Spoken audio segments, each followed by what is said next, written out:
நாட்டின் மிகப்பெரிய தனியார் வங்கியான HDFC வங்கியின் வாடிக்கையாளர்களுக்கு ஒரு முக்கியமான அதே சமயம் சற்றே அதிர்ச்சிகரமான செய்தி வெளியாகியுள்ளது. நீங்கள் இந்த வங்கியில் வீட்டுக்கடன், வாகன கடன் அல்லது தனிநபர் கடன் வாங்கியிருந்தால் உங்களது மாத தவணையான EMI வரும் நாட்களில் அதிகரிக்க வாய்ப்புள்ளது. இந்திய ரிசர்வ் வங்கி தனது சமீபத்திய நிதி கொள்கை கூட்டத்தில் ரெப்போ ரேட் எனப்படும் வட்டி விகிதத்தில் எந்த மாற்றமும் செய்யாத நிலையிலும் HDFC வங்கி தனது MCRL எனப்படும் நிதி சார்ந்த வட்டி விகிதங்களை அதிரடியாக உயர்த்தியுள்ளது. வங்கியின் இந்த முடிவு புதிய கடன் வாங்குபவர்களுக்கு மட்டுமல்லாமல் ஏற்கனவே கடன் பெற்றுள்ள பல லட்சக்கணக்கான வாடிக்கையாளர்களையும் பாதிக்கப் போகிறது. வங்கி வெளியிட்டுள்ள அதிகாரப்பூர்வ அறிவிப்பின்படி பல்வேறு காலக்கெடு கொண்ட கடன்களுக்கான வட்டி விகிதங்கள் 5 முதல் 10 அடிப்படை புள்ளிகள் வரை உயர்த்தப்பட்டுள்ளன. ஒரு அடிப்படை புள்ளி என்பது 0.01% சமமாகும். இந்த மாற்றத்தின்படி பெரும்பாலான சில்லறை நுகர்வோர் கடன்களில் வட்டியை தீர்மானிக்கும் ஒரு ஆண்டிற்கான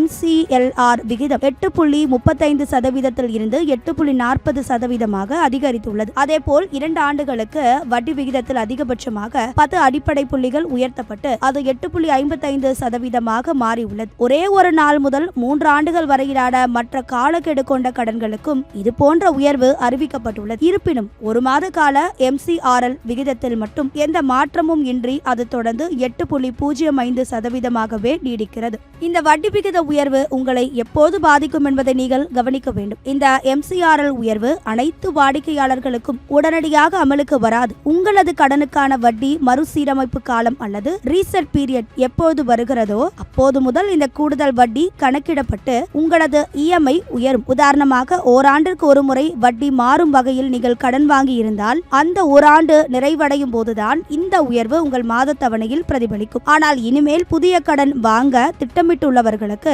தொடக்கத்திலேயே இந்த கூடுதல் வட்டி விகிதங்கள் தான் பொருந்தும். MCRL என்பது ஒரு வங்கி தனது வாடிக்கையாளர்களுக்கு வழங்கக்கூடிய மிக குறைந்தபட்ச வட்டி விகிதமாகும். வங்கியின் நிதி செலவுகள் மற்றும் நிர்வாக காரணிகளை அடிப்படையாக கொண்டு இந்த விகிதத்தை வங்கி நிர்வாகம் தீர்மானிக்கிறது. பணவீக்கம் மற்றும் சந்தை நிலவரங்களுக்கு ஏற்ப இந்த மாற்றங்கள் அவ்வப்போது செய்யப்படுகின்றன. இப்போதைக்கு HDFC வங்கி இந்த உயர்வை அறிவித்துள்ள நிலையில் மற்ற முன்னணி தனியார் மற்றும் பொதுத்துறை வங்கிகளும் இதனை பின்பற்றுமா என்ற எதிர்பார்ப்பு எழுந்துள்ளது.